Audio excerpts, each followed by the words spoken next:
Alrighty. That is Ys 7 Conquered. Huzzah! Okay, alrighty. My overall thoughts? Not much of a fan. I really want to say this game is worse than Memories of Celceta, which is the game I desperately wanted this to be better than. Memories of Celceta was the first 3D Ys game that I played, and I don't know if this is gonna work, but I think there were just a lot of issues I had with that game. And so I was looking to Ys 7 to improve on that. You know, if I got drastic improvements out of Ys 7, then I can see the progression going forward, and it would work out quite well for me. Unfortunately, that's just not how this worked out. Anytime I don't know if this should go right here, right now, but I'll just say it. Anytime I'd look at the JRPG subreddit and sift through the 400 Trails posts asking the same questions, sometimes I'd see threads asking what order to play X series in, and sometimes that X was a Y with an S at the end. I like that joke, so I had to keep that one. When I saw those threads, I'd be very dismissive towards them, because why would you play a series in why wouldn't you play a series in numbered order? This explains how Ys 7, it's baffling, or it was baffling to me, but I get it now. And that's because Ys 7 was released before Memories of Celceta. And this is the reason why it doesn't feel like it's a positive progression. Ys Memories of Celceta is Ys 4, and I'm playing Ys 7. Ys 7 came out before Ys 4. Do you see the issue with that? I see a drastic issue with that, and it bugs the crap out of me. Playing the games in numbered order doesn't feel like a good experience. It's a roller coaster in quality and progression of mechanics, which is quite frustrating. The series isn't getting better with every title. Sometimes it gets worse, sometimes sequels remove mechanics from previous titles. It'll even change graphical styles. It's a little nuts, just like this music right now, that I'm probably not overpowering enough. This has been kind of a complaint for a little while for me. Well, actually, it's been a complaint since, we'll just say, the second Ys game that I played, which was Ys 1. The quality and the mechanics of the games are all over the place from title to title. Ys Origin starts off, and you have like this crazy fast-paced combat that's doing all kinds of crazy stuff. Then you go into Ys 1 and 2, which are you're running into enemies to deal damage to them. Completely different experiences. Then you go into Ys 3, and Ys 3 is like Ys Origins, but Ys 3 came out before Ys Origins, so it doesn't have all the mechanics that Ys Origins has. Then you go into Ys 4, and Ys 4 is a 3D game that is totally different than anything else before it. And then you go into Ys 5, which, you know, I have no idea, I haven't played that one. And then Ys 6, which is like Ys 3. And then now we're in Ys 7, which is like Ys 4. But again, it came out before Ys 4 did, so it doesn't have all the mechanics that help make Ys 4 a better game or a more interesting game. Like, for example, perfect dodges and perfect guards, you know? I feel like that would have been quite nice in this game. So the whole experience with the Ys thing is is crazy, and it weighs heavily upon me.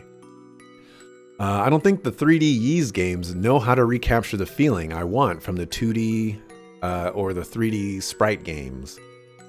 So basically, Ys Origin, Ys 3, and Ys 6, those games had a very specific feel to them. And they were relatively fast-paced, and they worked quite well.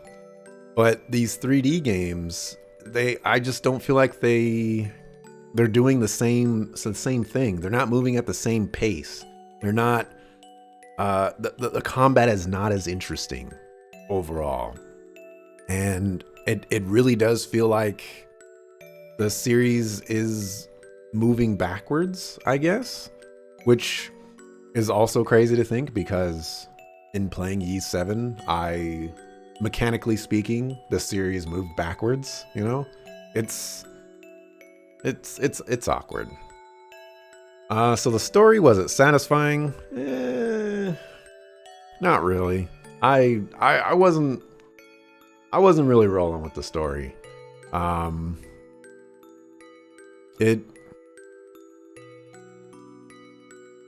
It ultimately just wasn't very interesting. And there's the thing with these Ys games where Adel just stumbles upon a place and basically saves that particular continent from disaster. And I feel like once you get 7 entries in, you probably should have tried a few things, change things up a little bit. The series might just be getting a little stagnant for me, perhaps. I don't know. Did it feel complete? I would say it felt complete, I guess. I don't think there's any lingering plot threads off the top of my head. How was the pacing? Too slow, honestly. Even when it feels like things are picking up, it really isn't. It's not until the Mist of Altargo that we actually have real stakes and real answers to move us forward. And that's like the very end of the game. You know, you got like 2-3 dungeons at that point. It wasn't. I wish more attention is put onto the beginning of these type of JRPGs, where we need to go out into the world and engage in like the tragedies of the world and engage in the villains of the world. That way we're always on an incline towards the climax, because it often just feels like we're just going down a hill and eventually we're going to reach the bottom, and we're stuck there. There's no way back up. Thoughts on the story? Adel doesn't have amnesia. Can you believe it? This might be the first one. It's been a while since I played these games, so you know, if he didn't have amnesia in one of the previous ones, then there you go. But he doesn't have amnesia. Can you believe it? Story is very light. We're adventurers, so go do that and find some shrines while you're doing it. You know, that's basically the beginning of this game. It was nice that Dogi was around, though. It's nice to have a familiar face, and he stuck around for the entire game too, which was cool.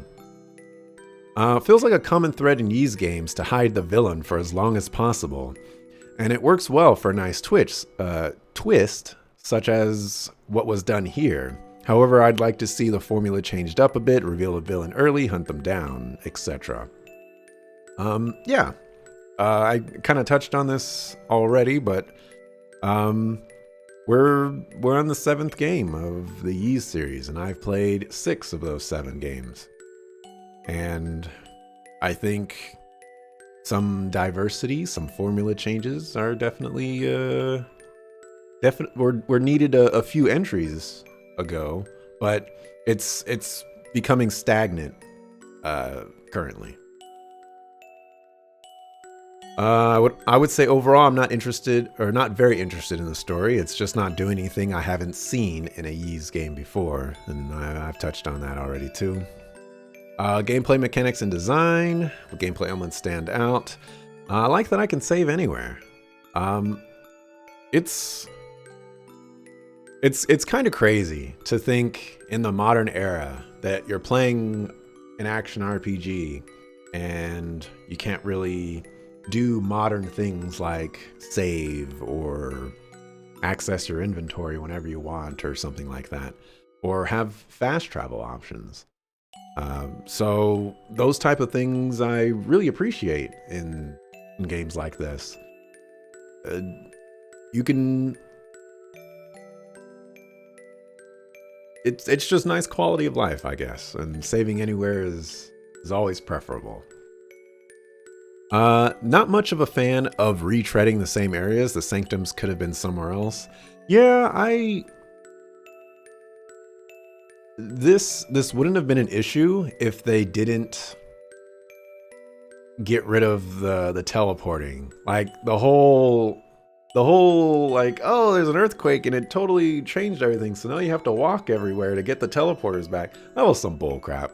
No, I ain't down with that. The usage of the dungeon items could have been more applicable in other areas. Not that I want to encourage the Metroidvania approach here, but it would be nice to get more than 1 to 2 uses out of those key items. We talked about this a little bit earlier in the, I guess, the water dungeon. The key items didn't feel very useful. The one where you walk on lava, that was used, I believe, twice in the dungeon where you get it. And the sanctum of said dungeon. And arguably, you might not have needed to use that item in the sanctum. So that was a very consistent thing for all the items. Even going back to the ice claws that make it so you don't slip on the ice, it was literally just used to walk up some stairs. It had one purpose. You know what would have served that purpose as well? Like a lever or something like that. It was so pointless to have it there. You could have done anything else.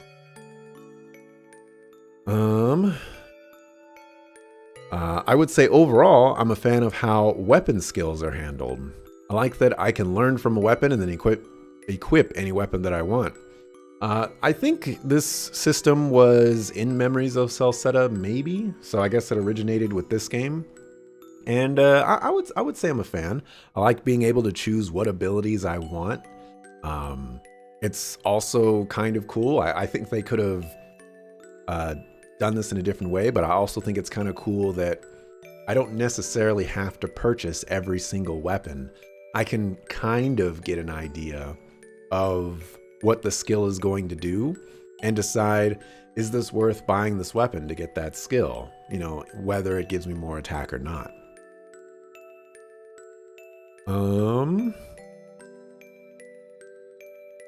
While I wish it was available earlier or in a different implementation, I do like that Adol can change his damage type to allow other characters in your party. This was a cool thing where towards like the I wouldn't say the middle, but maybe like the middle of the second half of the game, Adol gets access to punchy damage and piercing damage. And I thought that was cool. I wish they implemented it differently though. I wish you could just like cycle through the damage, but instead the way they do it is you have weapons and all those weapons have differing attack stats, and in a Ys game you want to have the most attack possible, and that often was the slowest weapon in this game, which didn't really... The only purpose to use that slow weapon was to deal damage to targets that were damaged by it. Yeah. Let's see. There's a fast forward function for cutscenes. That's cool. Yeah, we encountered that towards the when we died to Skius, and I wanted to try again. Actually, I'm kind of disappointed that you can't actually fight him. I was gonna look it up, but I didn't want to get any spoilers on the story. But I'll maybe look it up after this to see if it's possible. But he was guarding all of my damage, so you know, unless you have to use your extra skill to get rid of that, then I don't know. Let's see. Something I found really cool is how this game swaps out certain characters, despite Aisha getting booted for a bit. We got Sigrun to replace her. She's a carbon copy of Aisha, same with Krushi and Mustafa. It's that Legend of Dragoon influence. I love it when games do this. They'll kick out a character, but they'll give you another character that's exactly the same as the character that got booted, mechanically speaking and stat-wise. It's just, you know, they have different personalities and they do different things in the story. And that was cool, and I really liked the implementation of that. I thought Sigrun was a nice little diversion from Aisha, and they were, you know, different characters as far as how they were written. And same with Krushi and Mustafa. You know, I thought that was neat. And it's also kind of cool because it swaps up the dynamic of the party a little bit. As far as, you know, like swapping in characters and things like that that are functionally identical. For combat, I found the combat to be satisfactory, but overall a letdown. I was expecting progression in the series, but I got digression this time. Yeah, I was really looking forward to, like, what's the improvement of the flash guard and the flash dodge system? Like, how are the developers going to build upon that? And instead it was just completely removed because this game was the first one of those two games. So yeah, I really wasn't like the biggest fan of Memories of Celcetta's combat, but the ability to be masterful at the combat was there, and I liked that I could put the time to achieve that mastery. This game doesn't have the same nuance there, and so it's just not as enjoyable, or whatever was enjoyable about it. Bosses weren't as complex or challenging as I was expecting, which is both good and bad for me. That final, you know, I'm gonna add in there that the final boss was bullcrap too, but the final boss was challenging, but it was more of an artificial challenge. You know, being forced to use characters that I don't necessarily use, especially characters that I don't have equipped properly. I think overall the bosses in this game are not as interesting as bosses in previous games. There's a guy, I think in Ys 3, I think that boss was crazy. But these 3D Ys games aren't quite meeting the same standards in my opinion. For dungeons, I didn't really have any favorite dungeons. I don't think practical dungeon design was any issue with them. For cardinal sins, backup party earns less experience, 50% experience actually, and lower level party members earn more experience. This is one of those weird conundrums that I never understand. Why would you lower the experience gained for backup party members if you're going to also put in a mechanic to help speed them up? You're kind of trying to be on both sides of the coin, and it doesn't need to be that way. Just give them 100% experience and problem solved.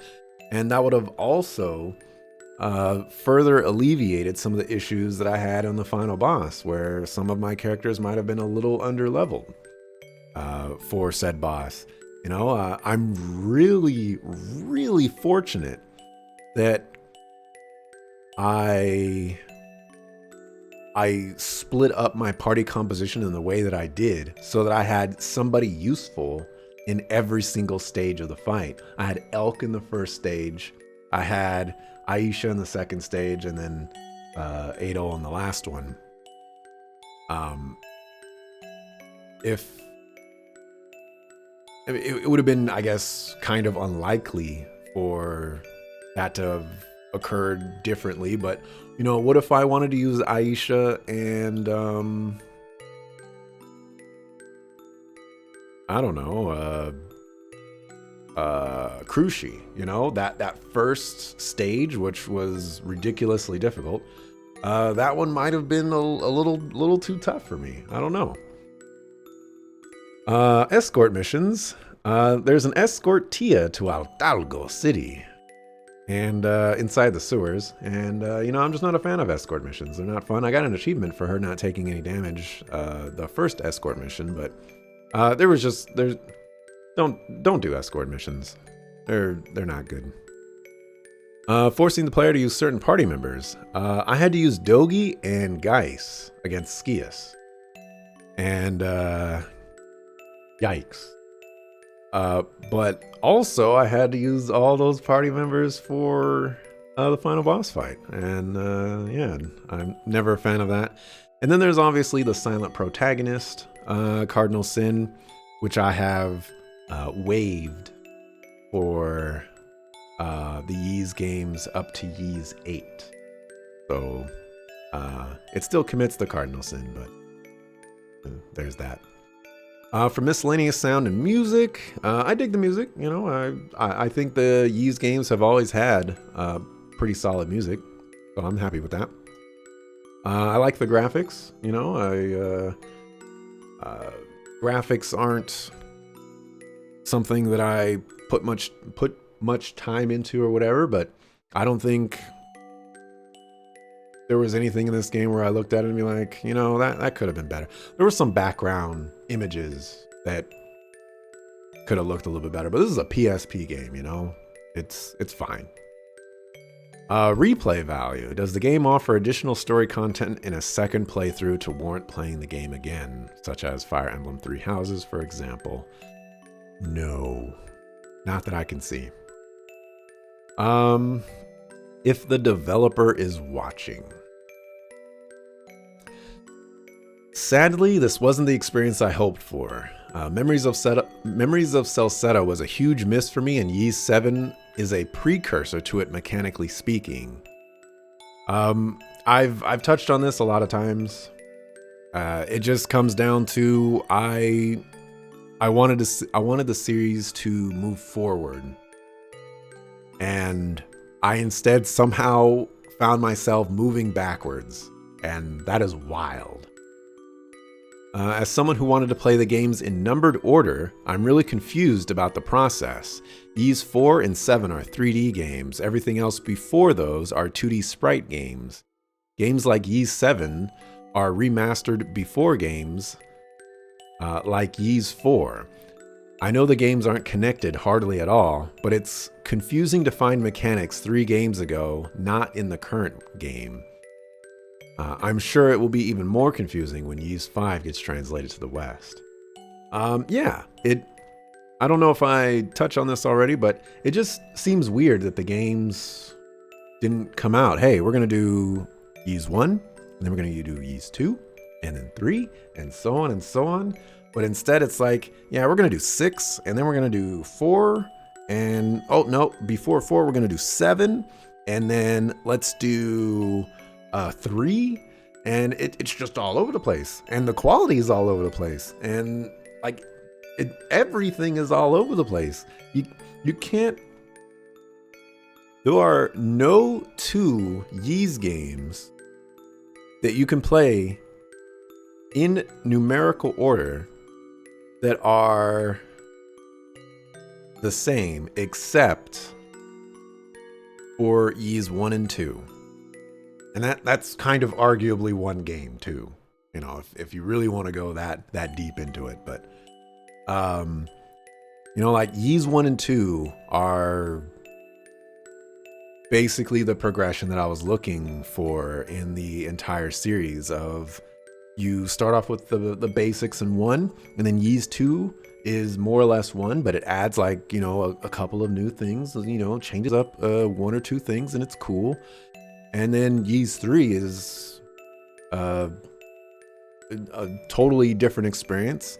And then Ys 4 is a 3D game. Ys 5 hasn't even been translated yet, so who knows what that's going to look like. Ys 6 is another 2D sprite game. And then Ys 7 is what we got here. It's crazy. Let's see. The digression has really hurt my ability to enjoy the series in a way that I feel is a logical way to play it. Yeah, I want the series to get better with every entry and fix issues that were in previous games. And playing a numerical order does not achieve that. I personally don't think the 3D games are hitting the mark right now, but I hear a lot of good things about Ys 8, and as far as I know, that is a recently developed title. So I'm hoping all the lessons learned culminate into a we recapture the magic type of game for that one. Really hoping that Ys 8 works out better for me anyways. And if I were to impart unneeded advice, it would be to remaster or remake an order. If you have a series, people like me want to see those games go higher in quality, design, and storytelling. Graphics were never your strong suit, and it never needs to be. Just keep iterating on the formula with each title. That way people can experience the games in what feels like is the way they are meant to be, as in playing them in numerical order. But yeah, I've touched on that quite a bit. That's just how I desire things to be. So yeah, overall thoughts. I really wasn't that big of a fan of the game. It was less than okay for me. It was just like it was a little bit less than mediocre for me. You could say that I had high hopes, but honestly, my hopes after Ys of Memories of Celceta were pretty low because that was a huge disappointment for me. So I just wanted something better than that. And I didn't get it. I don't know what to say. That's gonna wrap it up for me for today. I have something later on today, yada yada, but that's my thoughts on Ys 7. Yeah.